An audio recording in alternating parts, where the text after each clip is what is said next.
Throughout history, there's been many instances where humans were used as guinea pigs for scientific experiments. Some of these experiments were harmless, but others have proved to be deadly. In this video, we're going to take a look at some of the most notorious and deadly experiments done on humans in recent history. Hey everyone, this is Sean from Facts on TV, and welcome to another episode. In this video, we're going to dive into somewhat of a touchy subject matter, so be warned, viewer discretion is advised. And with that being said, let's get started. We'll first take a look at the Tuskegee syphilis study, and it's considered to be perhaps the most notorious in American history. From 1932 to 1972, the U.S. Public Health Service and the Tuskegee Institute conducted a study on the effects of untreated syphilis in African American men. But rather than simply observing and documenting the natural progression of syphilis in the community as had been planned, the researchers intervened. First, by telling the participants that they were being treated, which was a lie, and then again, later preventing the subjects from getting treatments that could have saved their lives. Now, the study was only supposed to last 6 months, but the sinister experiment continued for 40 years, where during that time, the participants weren't given proper medical treatment for their syphilis, and as a result, many of them died from complications with the disease, and others passed it on to their partners and children. Unit 731 was a covert biological and chemical warfare research and development unit of the Imperial Japanese Army that existed from 1937 to 1945. And it was responsible for some of the most gruesome and deadly experiments on humans in history. Now, because of the unit's secret nature, there is no complete list of experiments available from Unit 731. But it said that they conducted experiments on prisoners of war, which included vivisections, in which they would essentially dissect a living human body without using anesthesia. They would also conduct experiments on the effects of using biological weapons, which included the bubonic plague and anthrax on human subjects. Unit 731.org states that at least 3,000 people, not just Chinese, but also Russians, Mongolians, and Koreans died from the experiments performed by Unit 731, and it said that no prisoners came out alive from the prison's gates. We'll now take a look at the Aversion Project, which was a series of medical experiments conducted in South Africa. And the project was created and aimed to cure homosexuality, and it involved the use of electric shocks and other forms of aversion therapy. The National Library of Medicine, National Center of Biotechnology and Information has an article posted that's titled, "Treatment of Homosexuality During Apartheid."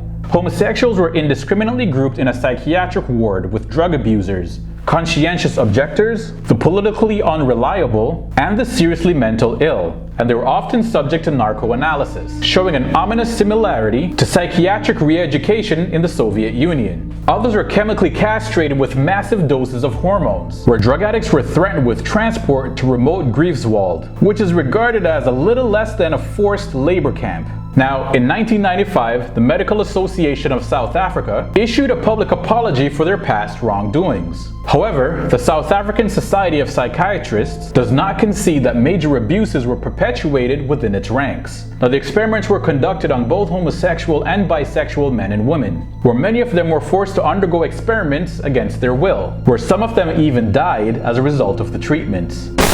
Next, we'll take a look at the Stanford prison experiments, which was a psychological study conducted back in 1971 at Stanford University. The study aimed to investigate the psychological effects of power and authority on both prisoners and guards. Now, it said that the experiment had to be terminated after only 6 days, due to the extreme abuse of power by the guards. Now, it said that the participants who played the roles of the guards became increasingly abusive over the participants who played the roles of prisoners, leading to psychological trauma for many of the participants. Now, this experiment became widely known outside of academia. It even inspired the making of films such as the 2001 German movie Das Experiment, the American remake in 2010 called The Experiment, and the 2015 film that was titled after the name of the experiment, The Stanford Prison Experiment, featuring Ezra Miller, where it said that this film closely followed the actual events of the experiments, and that film is now considered somewhat of a cult classic. And now lastly, we're going to take a look at the Nazi experiments, which are said to be perhaps the most well-known experiments on humans in history. Now, during World War II, Nazi doctors conducted a series of experiments on concentration camp prisoners, including exposing them to extreme temperatures and injecting them with diseases. Now, according to Holocaust Encyclopedia, the United States Holocaust Memorial Museum, most infamous were the experiments of Josef Mengele on twins of all ages at Auschwitz. Joseph Mengele.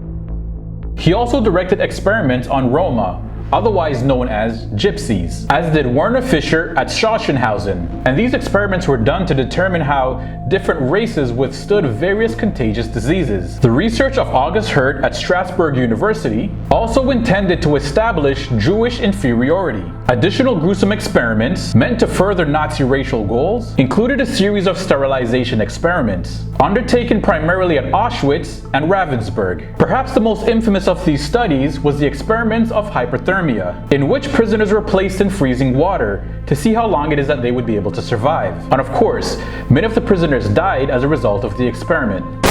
Now, these experiments are just a taste of some of the atrocities that could be committed in the name of science. And though some of these studies resulted in some valuable scientific knowledge, the ethical, moral, and even criminal implications of some of these experiments can't be ignored. Now, if you've enjoyed this video, please go ahead and give it a thumbs up. I would love to hear your thoughts on this subject matter, so please leave your comments in the comment section of this video. And if you like and resonate with what it is that we're sharing on this channel, please go ahead and hit that subscribe or follow button. That way you'll be able to stay up to date every time we drop a new video.